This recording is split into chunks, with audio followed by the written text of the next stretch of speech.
el valentianismo, otra secta, el valentianismo, que era una secta, actuó por lo menos como una doctrina y escuela intermedia entre el paganismo y el cristianismo por 200 años. Entonces tenemos otra secta.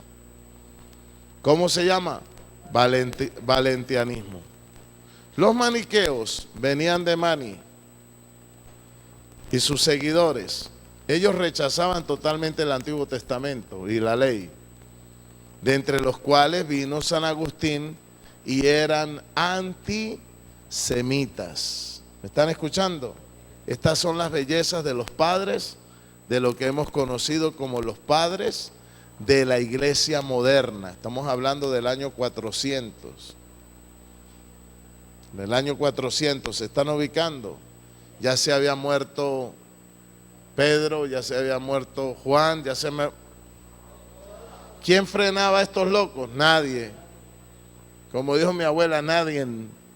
O sea, nadie los podía frenar porque no había nadie con criterio, con veeduría, nadie que era apóstol para frenarlos, hermano Yitro. Amén. Buenos días, hermano Yitro. Entonces, seguimos hablando. ¿Eran qué? Antisemitas. Y de ahí vino un gran, considerado como un gran ícono de la iglesia, San Agustín. San Agustín, este fue uno de los que venía de los maniqueos. Esta fue una de las doctrinas que contaminó la iglesia. Estamos hablando del siglo ¿qué? Tercero y cuarto, metiendo la fobia hacia los mandamientos y la ley del Señor. Los maniqueos, a semejanza de los que creían en la reencarnación. ¿Quiénes? Gnósticos, mandeos y mazdeístas eran dualistas. Entonces mire, todo ese montón de sectas que estaban cuando el canon de la Biblia se estaba efectuando. Amén. Entonces creían que había una eterna lucha entre los principios opuestos e indestructibles, el bien y el mal, que eran asociados a la luz, Surván, y a las tinieblas, Arimán, y por lo tanto consideraban que el espíritu del hombre es de Dios, pero el cuerpo del hombre es del demonio. Esto se explicaba a través de un conjunto de mitos antropogónicos de influencia gnóstica y zoroástrica. Ahora les voy a hablar de Zoroastro. En el hombre el espíritu de la luz se encuentra cautivo por causa de la materia corporal, por lo tanto creen que es necesario practicar un estricto ascetismo. Diga conmigo, ascetismo. Eran ascetas. O sea, ellos creían para que una persona pudiera vencer el demonio y pudiera vencer la naturaleza pecaminosa, tenía que volverse asceta. O sea, irse para una montaña, hacer voto de pobreza y volverse totalmente abstemio y monástico. De ahí que en la iglesia se empieza a introducir lo que se llama la vida monástica. Ya le dio sueño a la hermana. Si nosotros no estudiamos la historia de la iglesia, no podemos entender toda esa mano de demonios que están dentro de la iglesia. ¿Por dónde entraron los demonios? Por todo este montón de locos.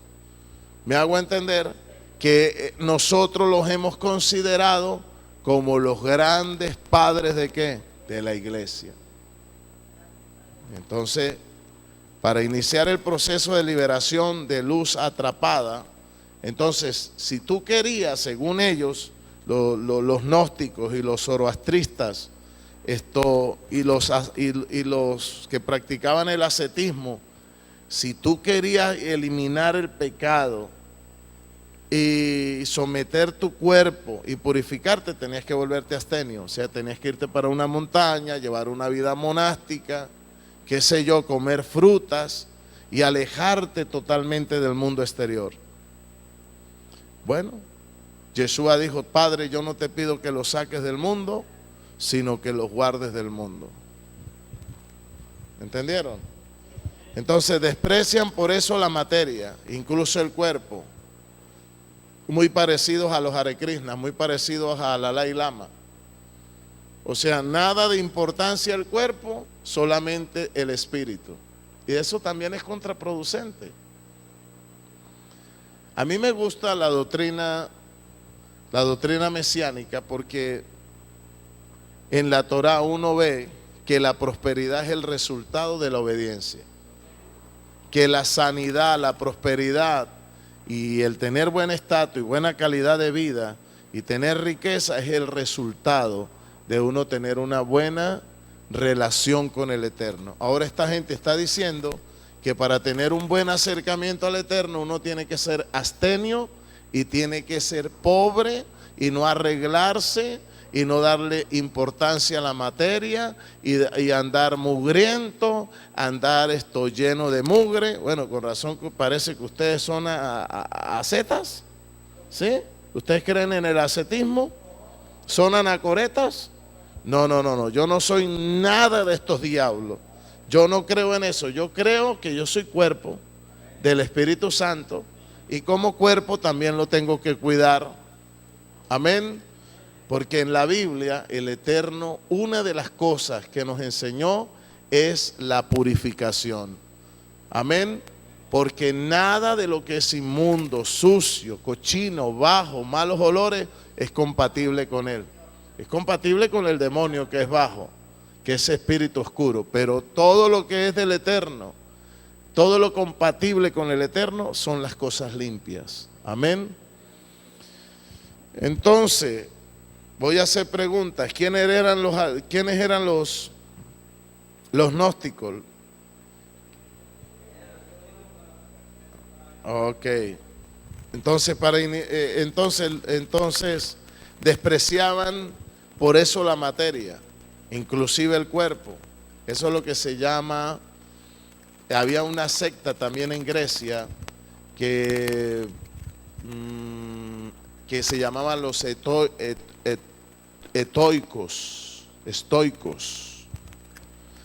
y estaban los epicúreos. Cuando usted va a ver que Pablo va al Areópago, se encuentra con los estoicos y se encuentra con los epicúreos. O sea, habían diversidad de criterios cuando Pablo fue a Grecia. Usted va a encontrar diversidad de criterios y usted tiene que saber interactuar con toda esa gente. Hay diversidad de criterios y tenemos que estar preparados para hablar con ellos y enseñarles la verdad. Entonces, ¿qué decían los epicúreos? Que la felicidad estaba en el placer. Esos eran el otro extremo, que había que fornicar, que había que adulterar, que había que pasarla rico porque la vida era una sola. Entonces ellos eran los epicúreos. Y estaban los otros, los santurrones, que decían que para encontrar la verdadera felicidad había que abstenerse de todo. Entonces ambos estaban chiflados.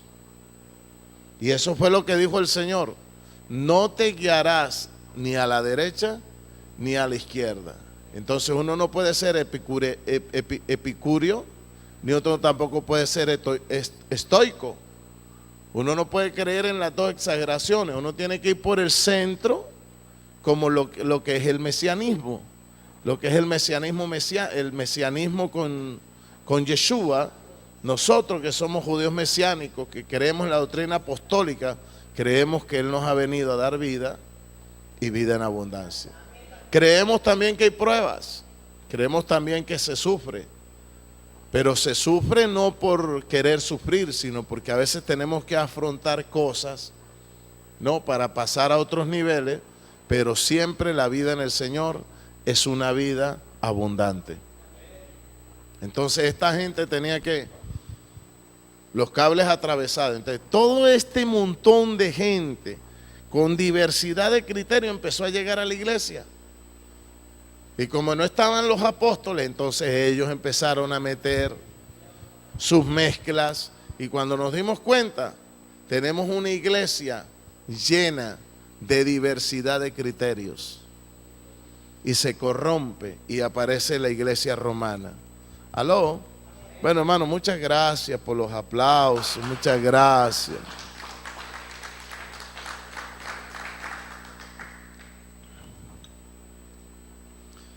Estos tipos, los que creen en el ascetismo, los ascetas, Desprecian por eso la materia, incluso el cuerpo. Los oyentes aspiraban a reencarnarse como elegidos, los cuales ya no necesitarían reencarnar más. Entonces, el gnosticismo, que era lo que predicaba en la iglesia, la doctrina de ¿qué? De la reencarnación.